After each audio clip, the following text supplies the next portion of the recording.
Sing tuwa sing akeh lupute ya no.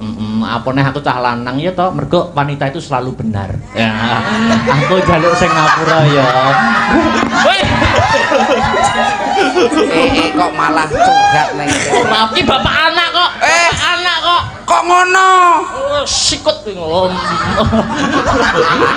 Bapak, apa, Nduk? Bapak kan pernah salah sama aku. Iya.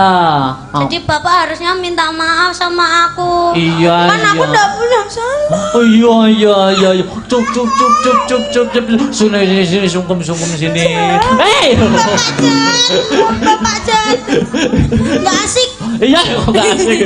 Wes salim bapake wes sungkem wes. Loh kok enggak dicium? Lho kok Kuale. Sing nyium tangan kuwi. Nah. Nih, duduk sini. Kamu jadi ibu dulu. Ibu. Aku jadi bapak. Mas Akbar malah ngono ya? Apa? Dek nih kan. Iya. Mas Akbar saiki selerane maleh karo aku.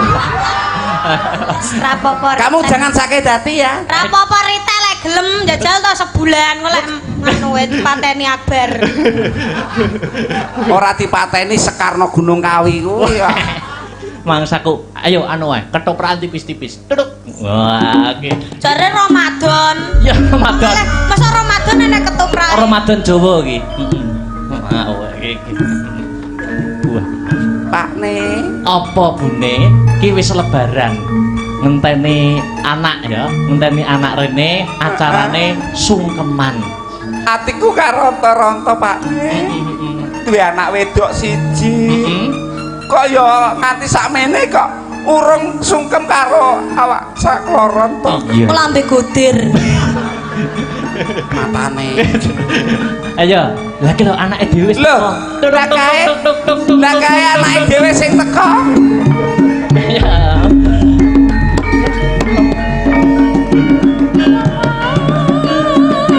London nih kendok tolong.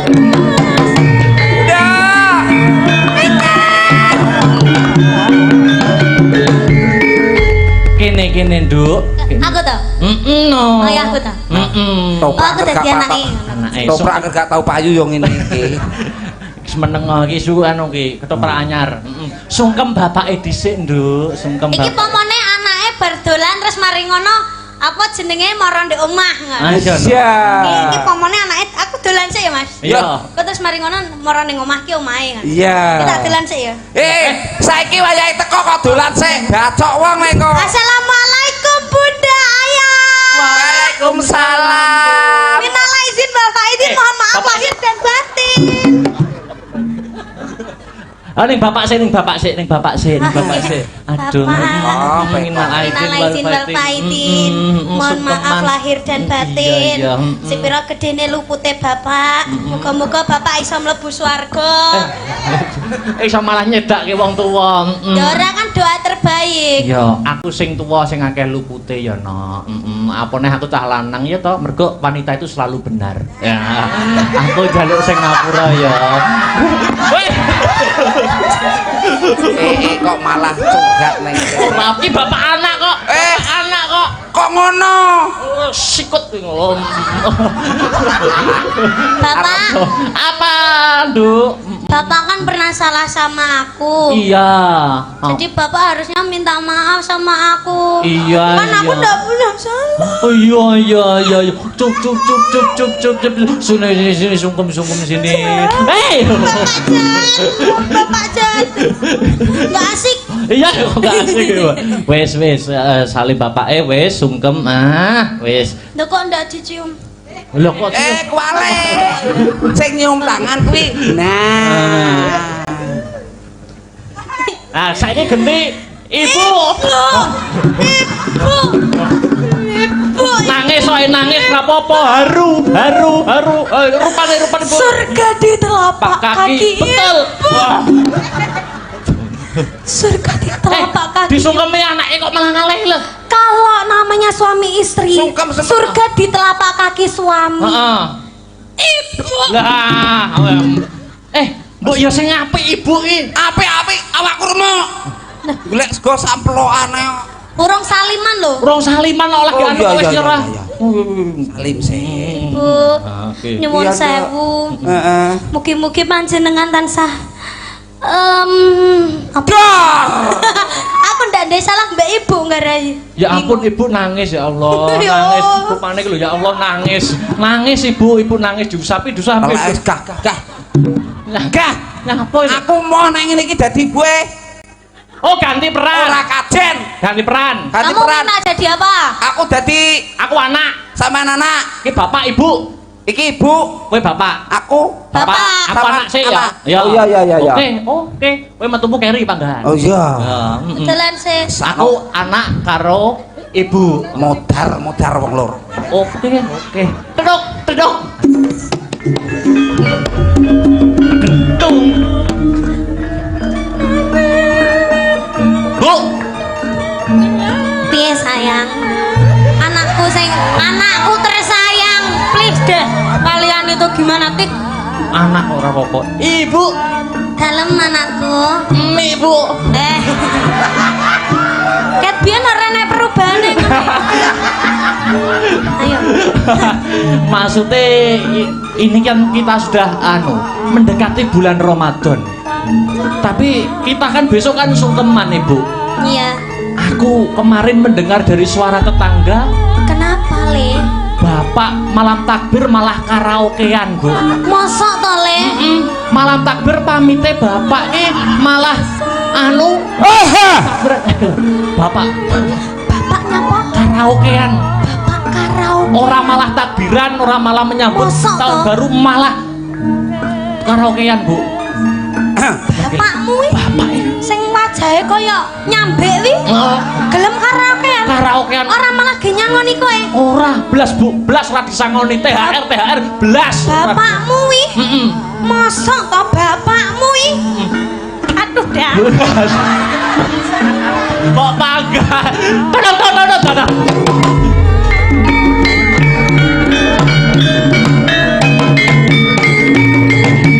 Aja nyebut jenenge Nikan Salindrek. Le urung wajahmu remo le. Syukur Pak we. Mongko we mudar. Ule. Kowe wani ngancik omahku le ra remo dasmu. Piye to, Ki? Rawe ngalih. Ha iki. Piye to ki? Ngalih. Takbiran. Riyo rene bapak rapopo penting kowe bongkok. Bar. Takbiran. Hei. Apa? Bapak. Bapak opo? Ya toh? Bener toh? Opo? Tanya apa le bapak? Kerasa nyedek aku tak untal dasmu. Karaokean karo LC katok sak mene-mene. Modar ki kok aku. Wes, wes, mau aku. Jene kurang apa to, Mas? Aku kurang apa?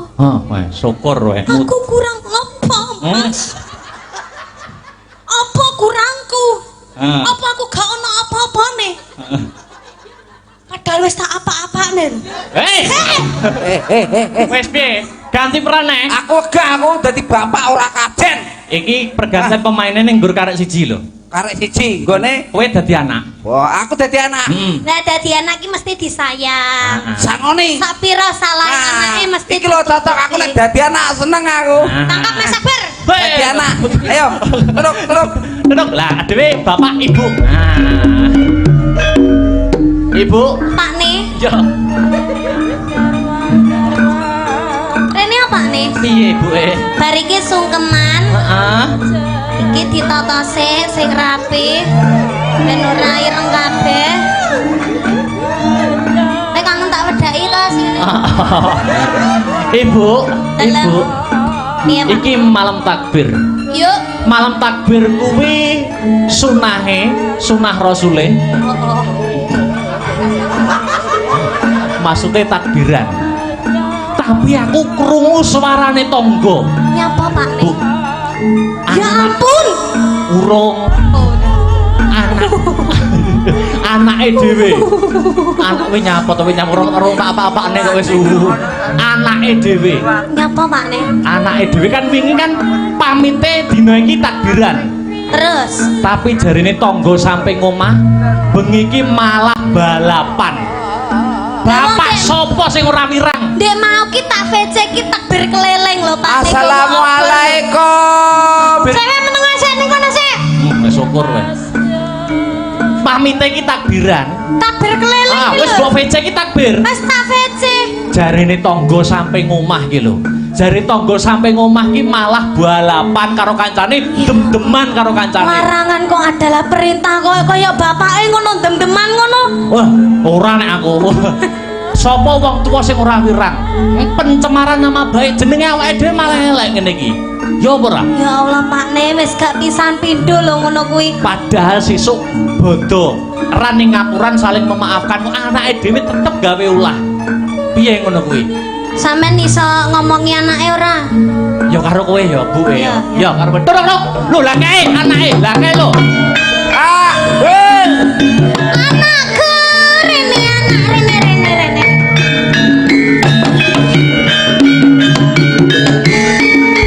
Kangen di. Takbiran. Ngendi? Takbiran, Bu. Teko ngendi? Takbiran. Kamu teko ndi? Takbir. Sekoni cangkeme kok moyang nyanyi. Muter kowe. Takbir apa takbir? Takbir apa takbir? Ding ding. Bu, aja ngene, Bu. Malah buke ngono. Aku takbiran lho, Bu. Atas sono, Pak, atas sono, Pak. Takbiran kok mripate abang. Takbiran kok matane abang. Lambene kok mambu. Nambene kok mambu naga. Aku ki Kok ngono. wajahnya kaya naga ya kan. Nah yo Ah, bapakku ya naga. ngawur. Aku iki ula cilik. Piye? Kowe ngaku Kowe ora? ngaku apa tak sodet? Aku lho takbiran Aku apa tenan, tak Pak. dah? Takbiran apa mendem? Takbiran, Pak. Ya Allah, ya Allah. Maling ini rong bonyok, kuwi mesti rong gelem ngaku, Kowe takbiran apa takbiran? Iki sandale sapa iki? Selopku. Takbiran apa takbiran? Takbir. Takbir ngaku kowe mendem. Ngaku parah ayo Yakin, kita Pak, anak Bu, aku teleke lho iki. Anak teleke lho iki. Ya ora, Nduk. Ora. Aku Ampunen, dine Pak. telek tenan. Ayo, kowe ngaku apa ora? Ngaku apa tak pecuti? Ayo. Aku takbiran kok. Ayo. Takbiran apa mendem? Apa balapan? Jare pamit tak buta kok ora iso. Dikandani wong gerak. Wis, Pak. Rumangane apa? Bapak, Ayo, wis, Pak. mikir ora? Bapak wis, Pak. Rupane kok ngece. Bapak wis, Pak. Aku takbiran.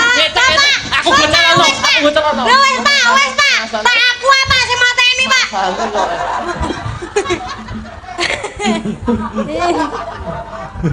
Walah bangetan ta ya. Ngene bojoku mentelengan kayane, ya Allah, ya Allah. Piye? Mangko dindik gak bener, bapak ra bener, mak ra bener, anak ra bener. Dilanjut apa ora iki?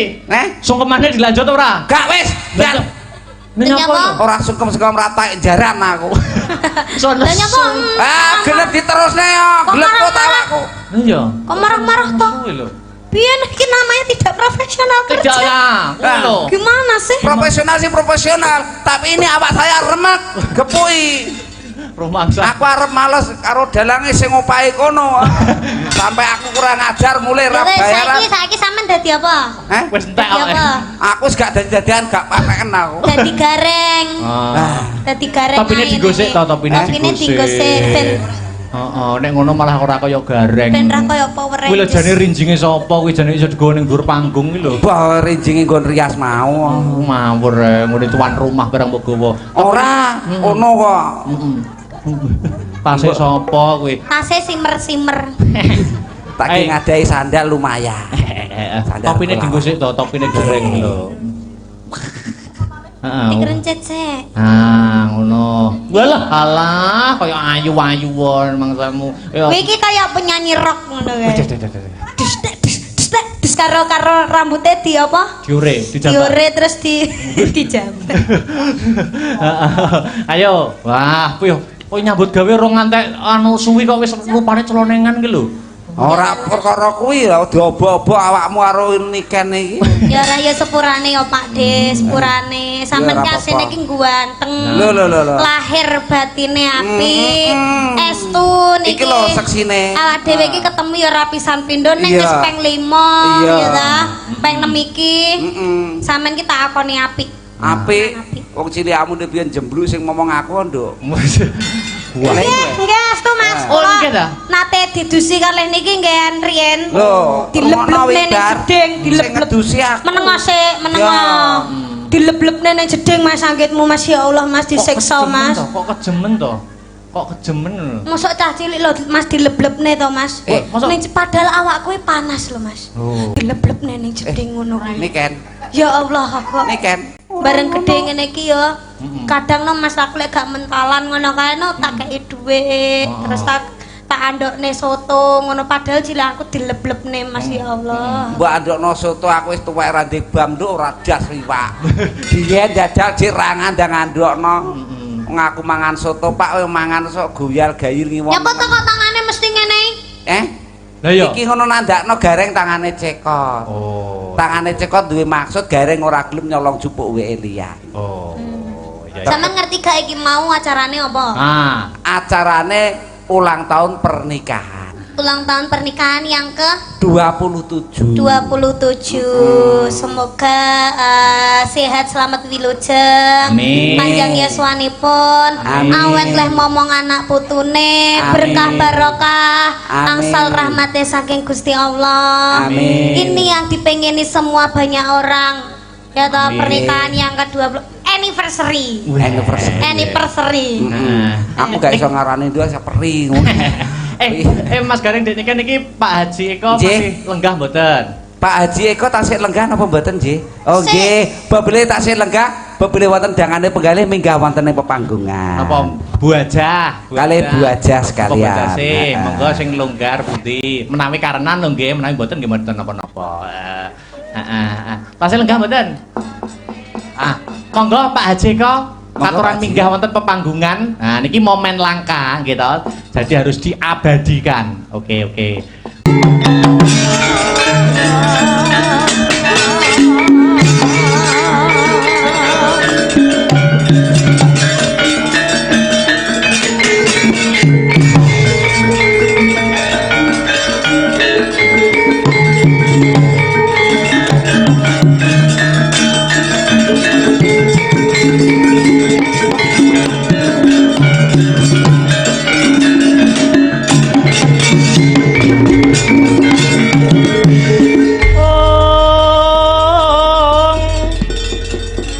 Harta palwanuting ranu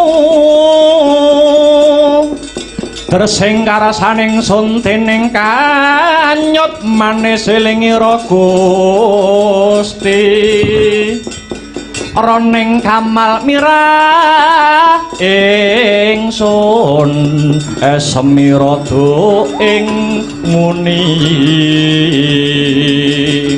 Sidat agung ing narmada sadroning aguling menawi mboten klentu ing pamawas menika bendara kula ing Plongkowati Raden Abimanyu ingkang kepareng rawuh iya Wa Semar bekti kula katur nggih Gus Wa Semar wis ndak tampa wonten wigatos ingkang pundi ndara dene paduka kestu rawuh wonten Karang Kadempel mriki tak kira Wa Semar kang bisa ngudari reruwet madhangke pepeteng iki punapa ingkang dados sundraning prakawis Gus ampun ngantos slendro ingkang dados manah handika ora ana sing tak penggalih kejaba mung murcane Kanjeng Rama Harjuna saka kasatriyan Madukara murcane Kanjeng Rama Harjuna wis ana tricandra utawa telung wulan iki Wa Semar sapa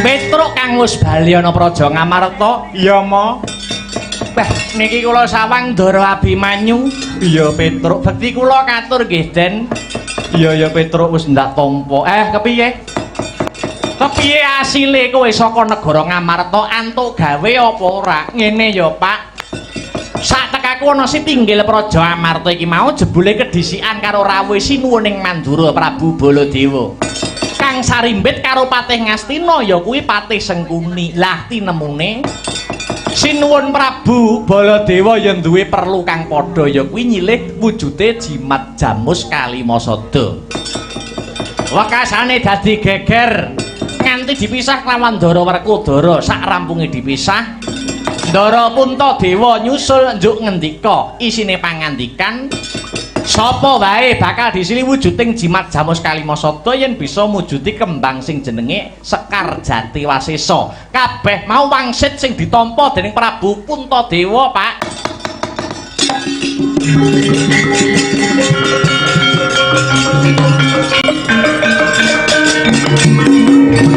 Sekar Jati Wasesa iya mo.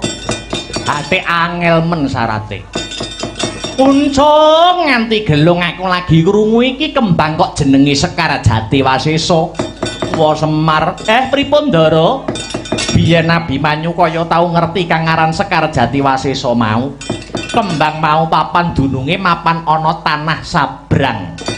Ya kuwi ana negara Paranghagni. Lah banjur Wa Semar goleki kembang mau bakale diagem kanggo apa? Kangge syarat ngampil wujuding Jamus Kalimasada, Gus.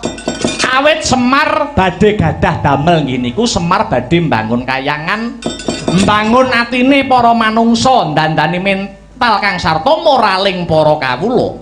Yen pancen kaya mangkono wae, ayo luwih dhisik bakal tak bantu ing arah ngupadi Sekar Jati Wasesa. Mbok menawa Sekar Jati Wasesa kang disuwun kelawan Wa Puntadewa mau ana sambung rapete kelawan murcane ramaku Raden Arjuna. Dados niki sesarengan tumuju wonten ing Paranghagni. Ya aja kuwatir rasamu senadyan ing kono mlebu tanah sabrang, yen ana bebaya kang anempuh ing dedalan Abimanyu kang bakal ngrampungi wa. Sigra kala kang tumingal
Semubangi wangaruna kadinetrane nganggo rapuk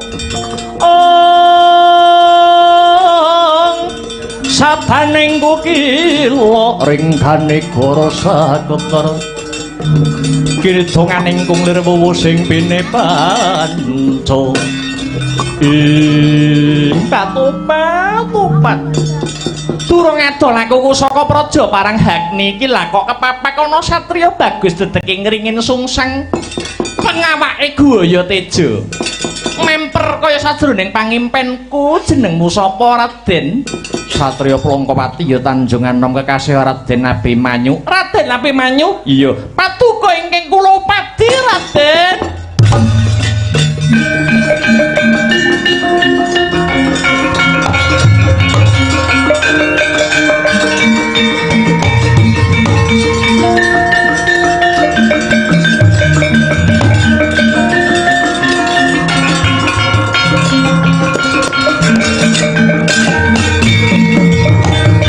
Sira sing tuk ing arum ilining memanis hamleber mring kang cipta ing kowe golek Abimanyu nuning nggih Raden bares mawon rinten pantaraning dalu kula tansah kimpenan wewayangan handika Raden Abimanyu kula pasrah jiwaraga dumateng paduka Raden keparenga kula suwita dumateng Raden Abimanyu kok ya ana ya Gong wong wedok ngelamar wong lanang dhisik niki.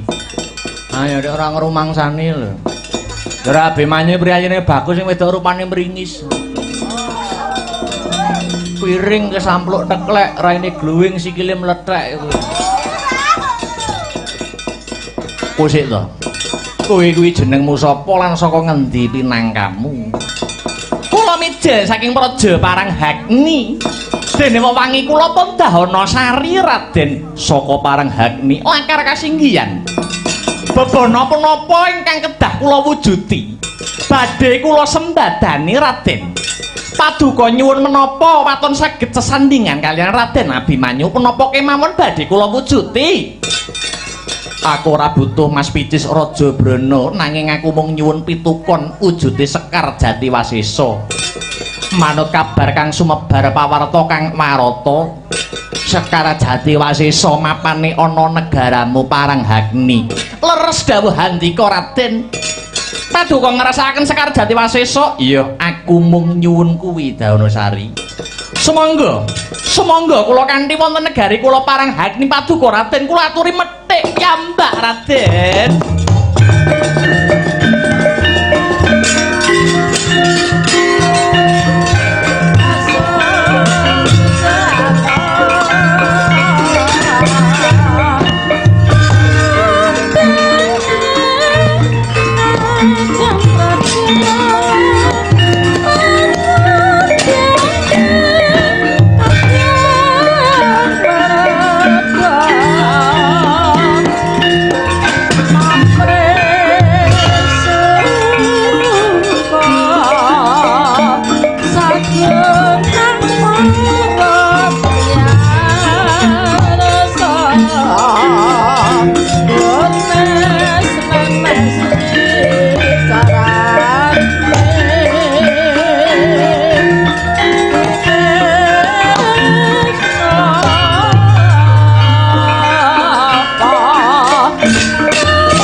Patine Sang Abimanyu kena ing Jidara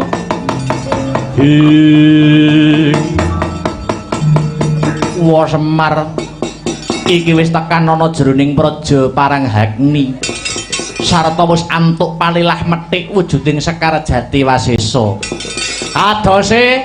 Kadose kula sawang nggih tenginggil nika sing diarani Sekar Jatiwasesa. Iya Wa Semar yen wis kelakon ndak pethik wujuding Sekar enggal-enggal lumayu bae saka papan kene aja nganti Abimanyu rabi kelawan Daunasari kang baku. Sekar Jatiwasesa wis diantuk kinarya syarat Wa Semar bakal ngampil wujuding Jamus Kalimasada.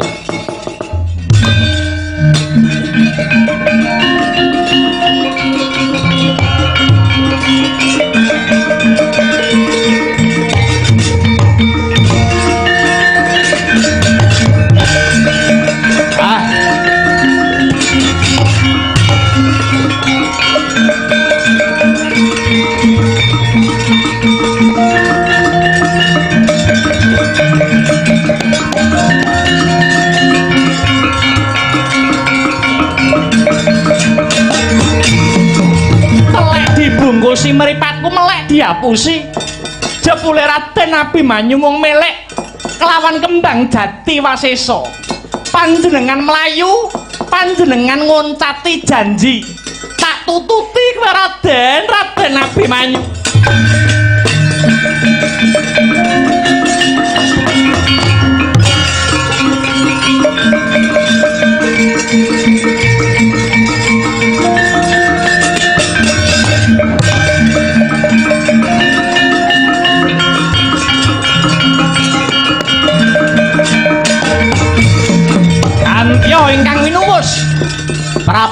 Nagara Dahana ingkang ngupadi mentare kang rayi Dahanasari.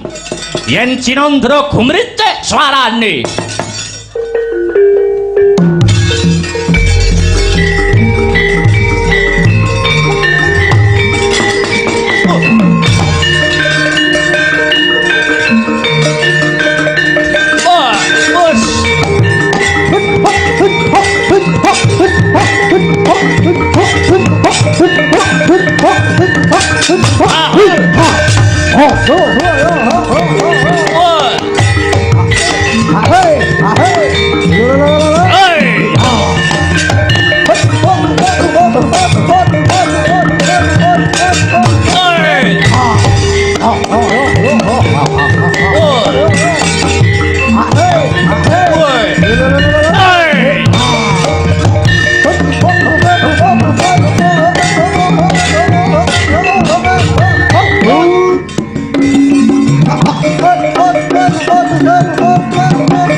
Kinjeng muter-muter kaya helikopter. Anggonku goleki kowe Dahanasari. Waduh, kedrawasan Kakang, kedrawasan. Kedrawasan piye? Aku wis kelakon ketemu kelawan momani ing kalbu ya kuwi Raden Abimanyu. Sekawit Raden Abimanyu gelem nampa katresnaning Dahanasari, nanging kudu nganggo pitukon wujude Sekar Jatiwasesa. Satemah Raden Abimanyu tak kanthi ana praja Paranghagni. Bareng Sekar Jatiwasesa wis dipethik karo Abimanyu, Abimanyu tinggal gelanggang colong playu. Raden Abimanyu tega karo aku Kakang piye?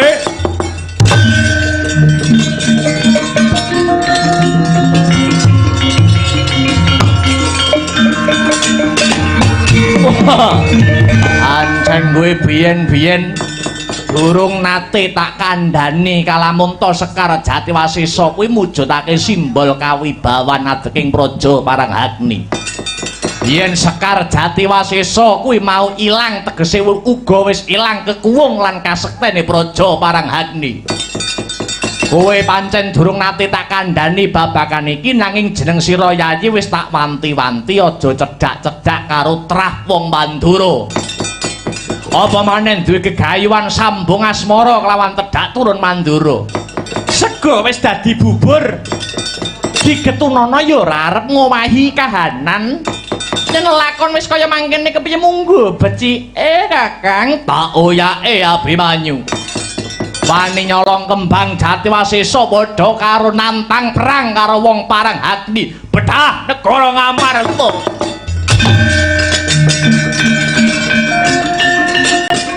Oh.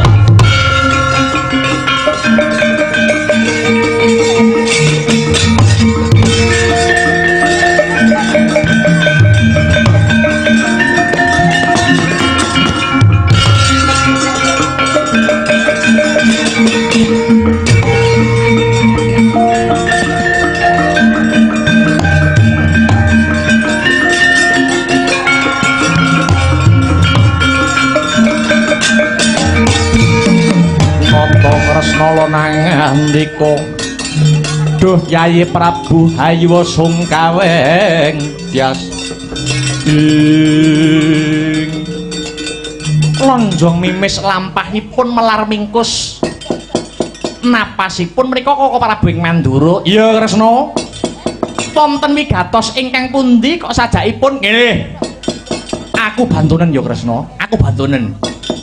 Sekawit aku bakal ngampil wujuding Kalimasada marang Yayi Prabu Puntadewa nanging jebule sakliyane aku bocah Karang Kadempel si Petruk uga bakal ngampil wujuding Kalimasada. Satemah dredah munggahe panca bakah. Petruk arep tak tamani pusaka Kyai Nenggala lan Lugara lah kok pusakaku loro iki muspra Kresna. Gamanku ilang iki piye Kresna? Kira-kira pusakaku mapan ana ngendi? Mangke riyen to Koko Prabu? Lah kok paduka Koko Prabu ngampil Kalimasada niku mengku sedya ingkang pundi? Krana aku tinangisan Yayi Prabu Duryudana. Negara Ngastina samengko lagi ketaman pageblok Mayangkara kudu diruwat sarana Kalimasada. Lah dene Petruk kuwi nyilih Kalimasada ki kanggo bapake ya kuwi Kakang Semar anggone bakal bangun kahyangan Kresna. Koko Prabu paduka ditangisi Yayi Prabu Duryudana menika janjanipun namung pangreka dayanipun para Kurawa. Awit menawi Kalimasada sampun diregem dening Kurawa tegese Pandhawa sampun boten gadah dasaring negara ingkang dados simbol kekuwataning praja. Waduh ya Yayi. Banjur piye carane aku kudu nebus kaluputanku iki Di? Nenggala lan Lugara tinemung mingking ingkang baku paduka Koko Prabu kedah sabiyantu Kakang Semar anggenipun kagungan sedya luhur badhe hambangun kayangan bangun jiwane para manungsa. Ya manut Kresna monggo kula kanthi tumuju wonten negare Ngamarta liwat tepining lepen tempuran ingkang wening tirtanipun.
Saking kutha Sakuradala yen tanah mutusa sangsri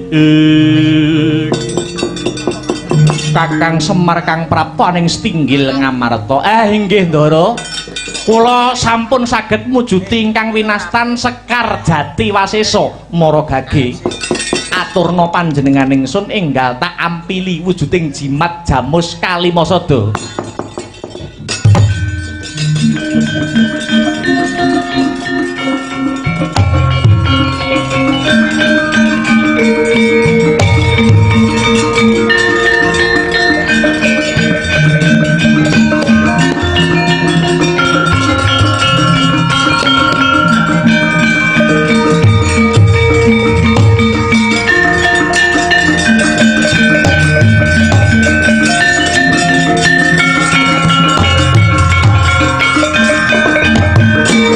ing kanata wau nalika Sekar Jatiwasesa sinandhingaken pustaka Jamus Kalimasada ana kaelokaning jagat Sekar Jatiwasesa badhar sejatining wujud Raden Arjuna.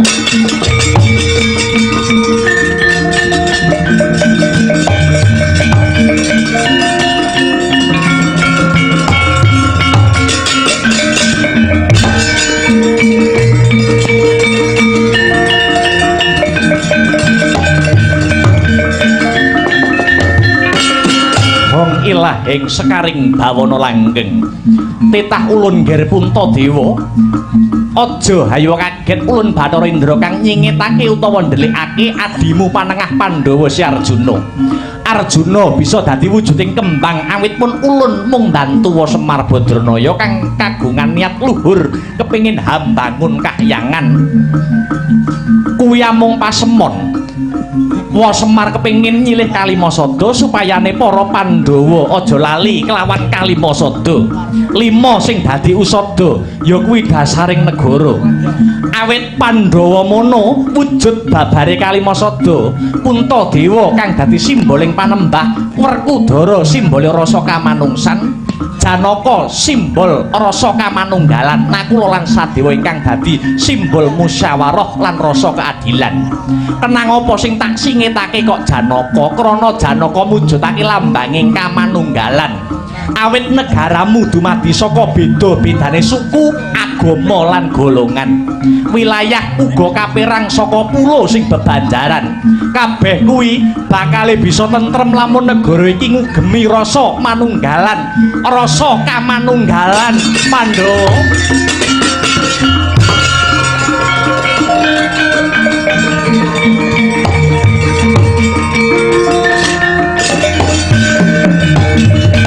Janaka kang wis timbul nun inggih Koko Prabu, kula dipun utus kaliyan Bathara Indra salin wujud dados Sekar Jatiwasesa ing sedya bebantu Kakang Semar anggenipun badhe hambangun kayangan.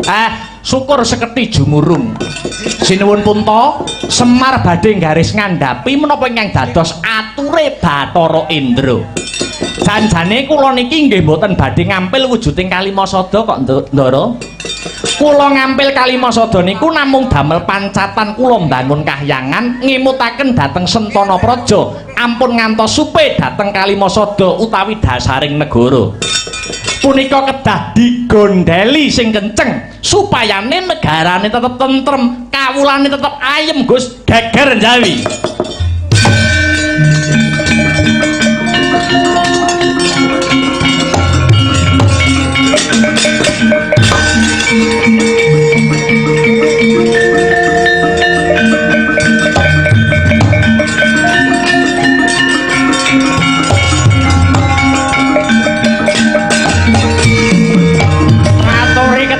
Sinuwun dhateng Jawi wonten raseksa kalih buta lanang wedok ngamuk punggung Suratamtaha wonten Praja Ngamarta. Koko Prabu punika jatahipun Koko Prabu kagem nebus sedaya dosa kalepatan Paduka. Ya Baladewa sing ndadake kersa.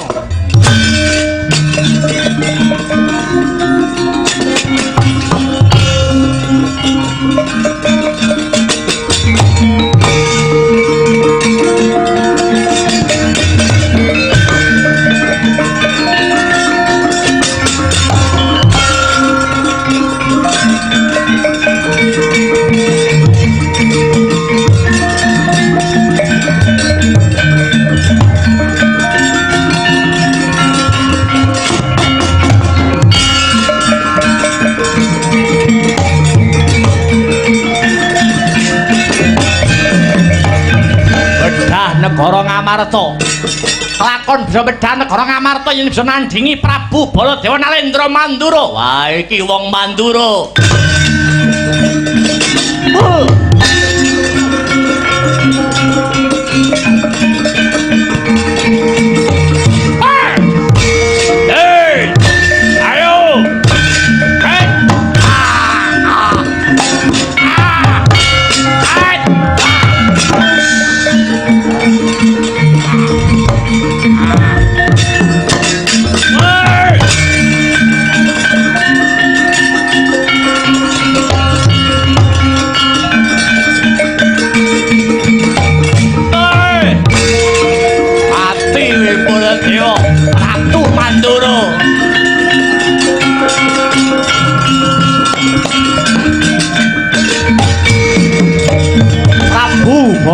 Baladewa den piting wani kelawan Prabu Gorodana.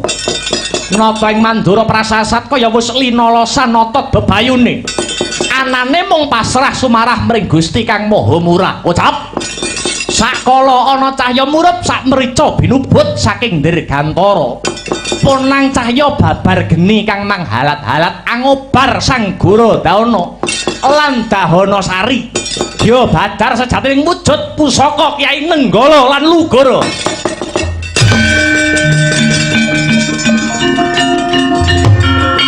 Sampo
ciling sir wengi Caka Lula Datanendra kumlundung ijening amben banget ngonira nalangsa kaya den pinilara wong tininggal popo biyung wong tininggal popo biyung susah dadi Joko Lula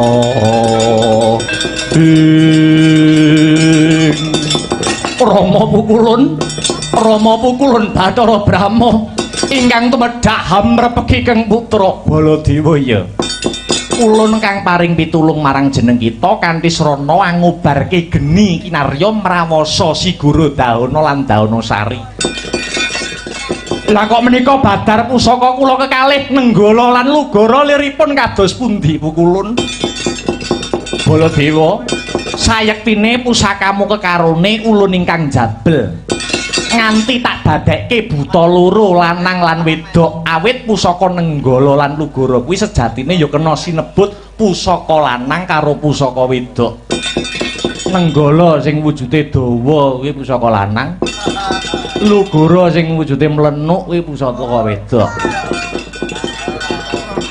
Pusaka tak jabel krana ulun bebantu Kyai Semar anggone duwe niat kang luhur mbangun kahyangan, mbangun jiwane para manungsa. Nyatane jeneng kita Baladewa sekawit belani Kurawa lan ngentengke gegayuhane Kyai Semar sing dadi pamonging tanah Jawa.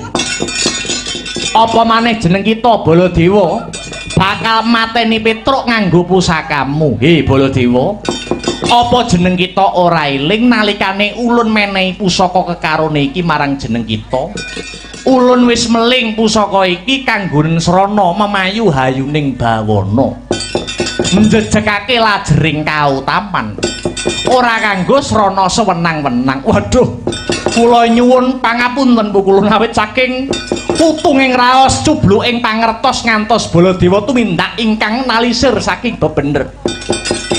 Pusakamu kekarone wis bali gunakno kanthi bener becik.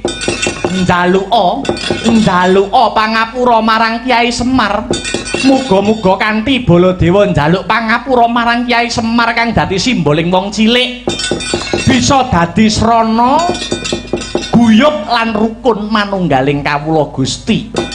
Manunggaling pejabat kelawan rakyat sentana kelawan para kawula. Srapatiya amanungkon guyub dilakoni rapa aranca katon siga sinaya anu piloka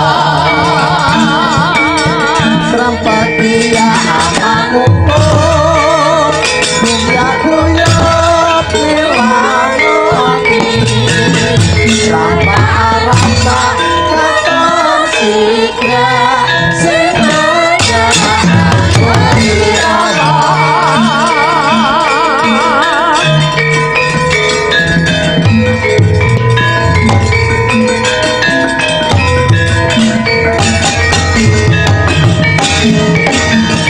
Oh Kakang Baladewa sing luput pranyata luhur gegayuhanmu Kyai Semar. Astabrata